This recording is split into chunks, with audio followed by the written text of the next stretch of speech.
Yeah. Hello. Oh my God, we're back again. They're gonna get on me for that. This is the second time I think I've used that in the video. Hey guys. Hello. Once again, my name is Nayo Kenza. And I'm Sarah. Yeah. Hi. So today we're here with cousin Sarah again, as promised, or I guess as threatened, because we have another 2 videos to shoot for the cousin Sarah series. You better like me. Yeah, y'all better, bro. Yeah, Just kidding. My family out here, so like, you better like her. All right, now this video is going to be the first game in the series. It's like the first video in a game series that I would like to try, and you are my guinea pig. So thank you for that. Yeah. So the way this game works. I'm up for it though. Thank you. So the way this game works, well, this game is called 7 questions plus 1. So the way this works is that the interviewee will have 7 questions asked of them that they need to answer, and then at the end they can choose an extra question from the list that I provided them that we both get to answer. So fun, irreverent questions. Hopefully that just be a bit of fun for us and a bit of fun for you to watch. So shall we get started? Yeah, sure. All right, first question is, was it teleportation or flight? Wait a second. I thought I was answering the questions. No. But are you asking me the questions? Yeah. Oh, so I'm going first. Okay. Oh, so I'm the guinea pig. All right, so this is going to be 7 questions plus 1 with Nayo. All right, Sarah. Yeah, go ahead. All right, ask away. All right. All right. Would you rather be able to teleport or fly? This is a hard one. Yeah, well, maybe for you. It's a hard one. Yeah. I think I would. Okay, the 8-year-old in me says teleportation, but the adult in me says flying. Why? Well, teleportation, I don't know how it's going to work. Am I going to have my genes broken down and molecules reassigned? Well, just imagine it works the way you want it to work. But would it hurt though? I never thought about that. Would it hurt?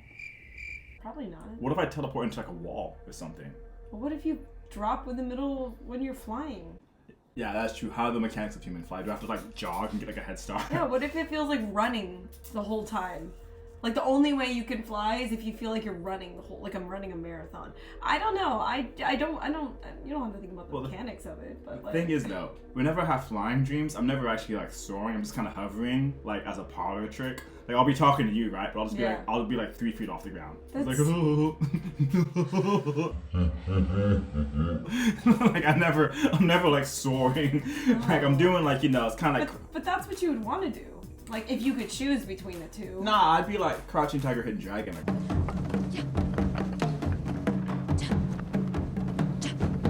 I would just like grab stuff from high places and just kind of like use it for fun. But isn't that your skill anyway? Because you're. This is true, but I'm afraid of open water, so I wouldn't fly anywhere out of Japan because there's so much open water. But I think, I would choose teleportation and I'd become a bank robber. And no, I would fly. I choose flight. I choose flight. I would just do like party tricks and stuff. Just like, hey guys, watch this. Pay me $50, I'll come fly at your party for you. Yeah, exactly. That's it's a sidekick. I would use it for my shows. Whoa, he's flying, guys. Yeah. No, he's just hovering, son. Yeah, there we go. All right, cool. Let's keep it going. Number 2. All right, yes, number 2. What is your most used emoji? I think it's the eggplant. You definitely use the eggplant the most. Well, you put me on that. That's what I thought. Or is it broccoli? No, I'm not. You make me sound like a sex addict stoner. It's definitely the upside down smiley face. Upside down smiley. Yeah, I use that, or the melty smiley face. That's been my new recent one. But it's definitely upside down smiley face. Yeah, I think you've said that to me a couple times. Because it's just the perfect representation for how you feel sometimes. You're like, It's like shogunai. Like yeah, shogunai feeling. Yeah, exactly. Yeah. You're just like, ha ha ha ha. You basically have to roll over. Yeah. Like I've got to the point now in real life that like sometimes I'll react to something and like I'll find myself turning You'll back. try to imitate the smiley face. Yeah. Oh, lovely. I'm sure everyone around you knows exactly what you're trying to do. Yeah, they probably love it. Like, oh, there's Nayo again. Do you ever like say it in conversation? Like you say something and go, hey, upside down smiley face. There's people who do that. You're not one of them? I really hope you're not. I have not ever thought to do that, but I might try it now, only with you though, just to see how you react to it. Upside down smiley face. Oh no, I've created a beast. That's like saying LOL in person. Like, you're not supposed to do that, bro. Or like Lamo. Lamo. Upside down smiley face. I know people who say LOL in person, but no Lamau. I feel like LOL has been socially accepted now. Like you can't spell it out. No. Yeah. You can't spell it out, but you just say like LOL or I something. feel that's fine. I knew a kid in high school. This is like 2001 because I'm old, and he said LOL in person, and all my friends and I were like, it's like mic drops. Everyone's like, yeah. We're like, huh? I mean, that's a choice. Yeah, like I don't think it works that way. Like Kyle, I don't think you can say it that way, bro. I don't. Yeah, it's my first time hearing it. I don't like it. Like, I don't. Fan. Yeah. All right. Next question. All right, number 3. If you had to delete all but 3 apps from your phone, which ones would you keep? You would keep Hinge and the calculator and I don't even know what Hinge is. Your like pedometer, like the one that the step counts. Are you confusing me with another cousin? No, I'm just trying to guess like random things. I don't even. What is Hinge? The ghetto!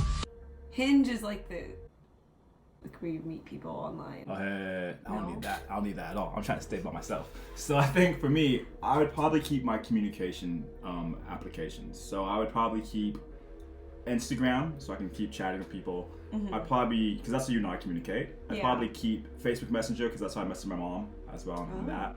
And I think I want to say I would keep Line only because of Japan. Like you can use that for a lot of things. Is music included as an app?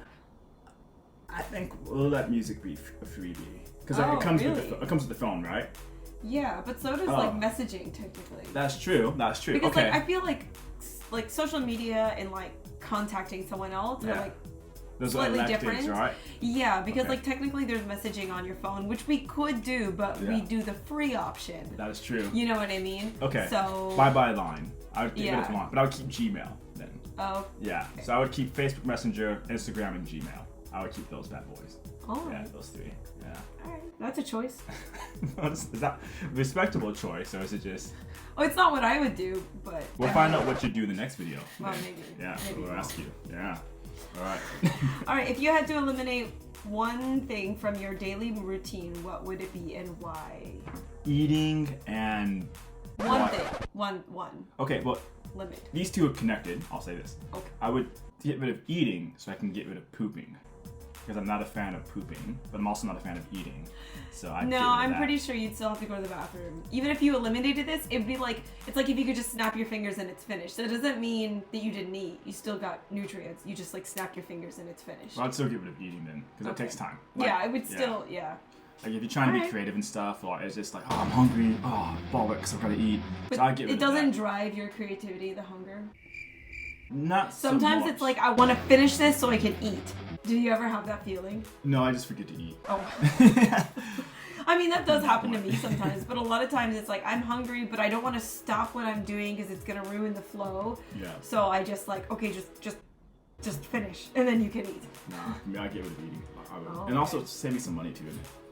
Like save No, I think it would still. Money. I don't know. I don't know how this hypothetical world would work. Yeah. But I just imagine like you'd still have to pay for it, but it just like immediately happens. No, I don't want anything. No snacking, no food, no nothing. Maybe water, but like I don't want anything like that I have to put in my mouth at all. Pause. You know what I'm saying? Pause. You know. Pause for the applause. Yeah, I guess. All right. Yeah. Get rid of eating. That's what I would do. All right. If you were a captain of a pirate ship, what would you name your ship? This is probably my favorite question on the list. Yeah. All right. Now, I'm someone who likes to name their instruments. I for some reason, all of my like phallic-y instruments, like guitars and basses, are dudes, which is weird. I'm really bad at naming like everything. So, yeah, I just give up on the names.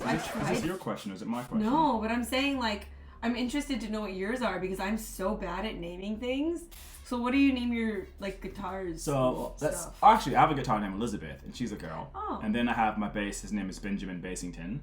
And then I have. I approve of that one. Well, thank you very much. And then I have Dorian. And then for my turntable equipment, like my controllers, I have Hilda. Then I have Hilda Jr. And then that's not confusing at all. Well, because it's not confusing. And then Hilda's bigger than Hilda Jr. And then for my MacBook, I named her Meredith. Wait, no, Madison is my MacBook. And then this computer, I actually forgot her name. It's not Meredith. Yeah, I think it might just be. I forgot her name. I'm so sorry. So you tend towards women's names, though. Yeah, so if I have a pirate interesting. ship, I'd probably name the pirate ship something like. I love it when pirates or like when automobiles have like human names. So like, Yeah. I would name my pirate ship something like poetic though, like maybe like Genevieve of the Deep. Yeah. That sounds like it would fit, though, to be completely honest. Hey. Like, it sounds like a pirate ship name. Well, thank you. Thank you very much. Actually, I'm lying. I'll probably just name the ship Sarah. Yeah. She's going down, boys! Pause. You know what I'm saying? Oh, shit, we sunk the Sarah. Yeah, we sung the Sarah. We're dead. Yeah, Sarah of the It would Seas. sink in like 1 second. Of course. I'm gonna go back to Genevieve of the Deep then. Yeah, I think we should. Alright. All right, next question. Yes, sir. What book did you read that changed your life the most? I think more so than having a change in my life, maybe like, a book that I still think about to this day Oh. was, I think Villa Carter's My Antonia. Or My Antonia, yeah. Would you recommend me to read the book? No.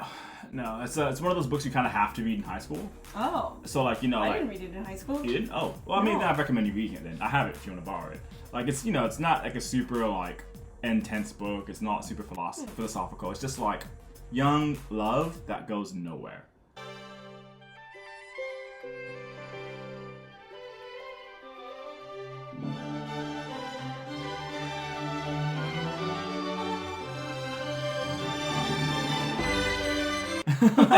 Like the book is just vibes. Like it's vibes set in like the turn of the 19th to 20th century. Like I think they're out in like Nebraska or like one of the Dakotas, and they're out there like on the prairies, on the plains, and it's like there's this boy named Jim whose parents passed, so he moves out there with his grandparents. Okay. And the next settlement is like a Norwegian family, and that explains a lot now. A Norwegian family. It does. And like they're called Bohemians, but they're from Scandinavia. Yeah. And like him and the daughter, Antonia, they form like a bond friendship. Like will they, won't they? They don't, because he goes back to New York for law school later on. But it's just like it's just vibes. It's just like it's a cute book, but like it's frustrating if you're looking for like a happy ending. Right. Although books with like that don't have happy endings, I almost like appreciate it more because it's like so typical to have like a happy ending. Like, yeah. So what part of the book do you think you like think about the most? I think there's a part. Just like the part where it's like life never ends the way you want it to, or like there's things that don't turn out the way you want to, or something like that kind of message. Yeah, like things haven't got to be the ideal thing that you imagine them to be, but they can still be beneficial for you, and you can still carry these things with you for a long time. Right. Like Jim, I think they both get married to other people later on in life, but Jim always still like looks back on that time as like a part, like when he grew up. And there's a part where I think he fights someone at like one of the dances. Because I think they're talking about like the Bohemians, and like Jim punches somebody in the face, and like but that like old country town jamboree was actually like the vibe that inspired me to write the song "You Made Me a Ghost" on this on my last avecnayo EP. Yeah, I see. So like My Antonia, the whole like prairie like vibe was like in my mind when I was writing "You Made Me a Ghost." So, but yeah. Alright. Yeah, it's a cute book. I'll let you borrow it if you want to. When did you read it? You said it in high school? I think I read it in high school, and then I bought a copy of it 15, years later. 16? Or? I want to say, like 15, 16. I think I read it at in Dr. Phillips. That was my second high school. So I think I was 16, 17. Oh, okay. Going on reading that, and it was just like, did I read it in middle school? It was one of the like required readings you were saying too. Yeah, I think I read it in school. That's quite interesting, because like normally boring ass books are the high school reading, like of Mice of Men. Yeah, I was quiet on the Western Front, stuff like that. But yeah, it was cute. Like it just nothing went anywhere. Like it's a cute little. I think there's a movie made. Oh yeah, there's a movie, and who played Barney in How I Met Your Mother? I forgot his name. Oh, Neil guy. Patrick Harris. Yeah. He plays Jim in the movie. He's like a kid. He came out like in like the early 90s. Yeah. Oh. Yeah, like it's such a boring book, but it's just vibe. Like it's just like it's cottagecore. It's cottagecore as hell. Oh my god, you love that, wouldn't you? It's so cottagecore. Alright. Alright. Last question. Yay. Well, second to last. Because we got the +1 after this. Oh. Question number 7 now, right? Are you spring, summer, fall, or winter? as a season? Yeah. I think when I was younger, I would have said fall.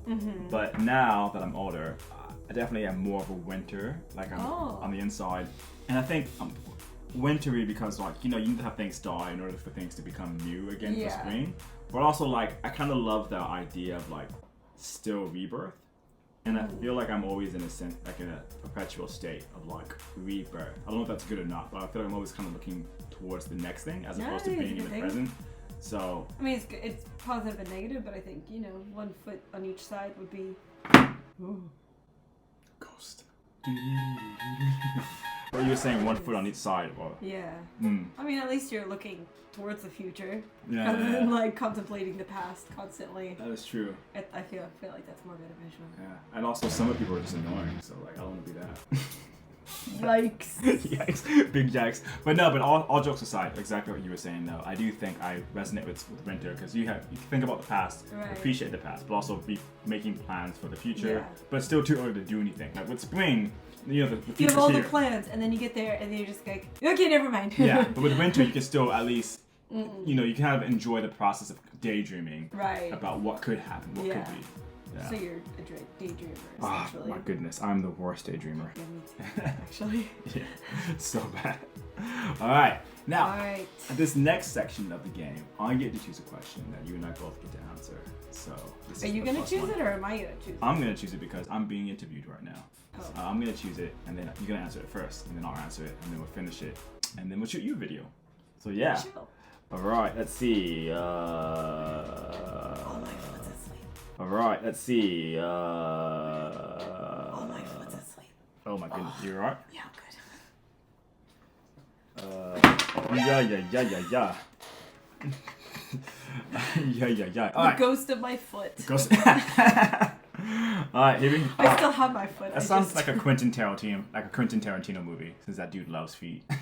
Yeah. Alright. Now, yeah.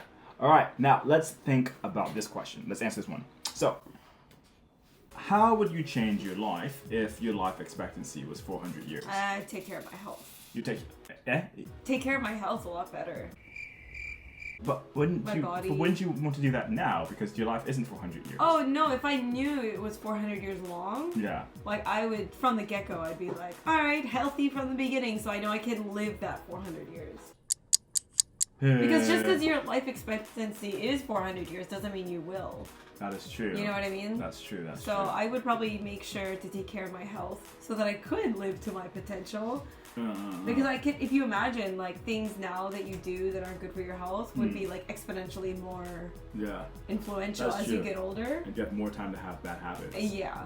So I feel like taking care of your health would be something. And then I don't know, I guess I would focus more on things that I like doing because I know that there's still potential for me to get better. Because right now sometimes it's like, well, I'm never going to get better, I don't have enough time, that kind of thing. I think I might be able to just tell myself like, it's okay, you don't need to rush it, just take your time, you'll get there eventually. And like I wouldn't feel so rushed. I'd probably sit back and enjoy life a little more. Not feel so like, I feel right now there's a lot of pressure to do certain things by certain times in your life. Even just like daily life, I just feel the pressure. I feel like if I knew I was going to live a lot longer, I just wouldn't have that same pressure in my life. I like that answer. I'd be more relaxed, I think. I like that a lot. And I think for me it's quite similar. Maybe bad habits aside, because I don't know, I'm afraid because I used to be an alcoholic. So like imagine if I had 100 years of alcoholism. And that would have been bad. But I mean, if it's in this day and age and you had a 400-year life expectancy, you would probably be fine because stem cells are amazing. Yeah, that's true. Yeah, I think, but if I knew I was going to live for 400 years, I would probably maybe spend like a good 20 years just like learning things. Like I would probably like, you can't. But don't we do that anyway? Yeah, but like, hear me out. It's like, you can't. 20 extra years, you mean? Yeah, like starting now. Oh, okay. Like you can't pause creativity. So, but I would like, I still create and make stuff. But like, if I knew that I had 400 years in me, it's like another 300 and something, I would take like 20 years to just like, become really good at bass, really good at guitar, really good at like keyboards and piano, really good at like Swedish, really good at Norwegian. I would probably volunteer for like another 5 or 4 years just so I could accumulate more life experience. And then utilize that to make music in like 20 years from now to like, you know, Alright. really come back and make more art. I'd probably also really work on trying to invent like a meal replacement. You know, let's get these Jetson meal pills going, bro. Like I got 400 years. I'm not trying to waste half of it eating. So, but yeah, I think my outlook on life would probably be the same. But I feel like when I get past like 370, maybe I'd either feel panicked that I'm running out of time, or I'd be ready to die. I'd be like, I'm ready to go, bro. Like I'm ready to go. Like, let me go. But yeah, I would try to take time to just learn a bit more, so I can utilize a bit more. Okay. Yeah. All right. Good answer. Well, thank you. Good answer for you as well. All right. Well, surprisingly for me, this was my interview. So this was 7 questions plus 1 with Niall, interviewed by Sarah. Now, if you like this video, please give us a thumbs up, please leave a comment, and once again, just think about subscribing. You don't have to, but please consider it, because it would mean a lot to me, and also cousin Sarah. Alright, now I'll put links for cousin Sarah's artwork down in the description below and all that stuff. And stay tuned for the next video where we're going to flip the script and I'm going to ask her 7 questions. Alright? Yes, you. It's always you. Alright, see you later.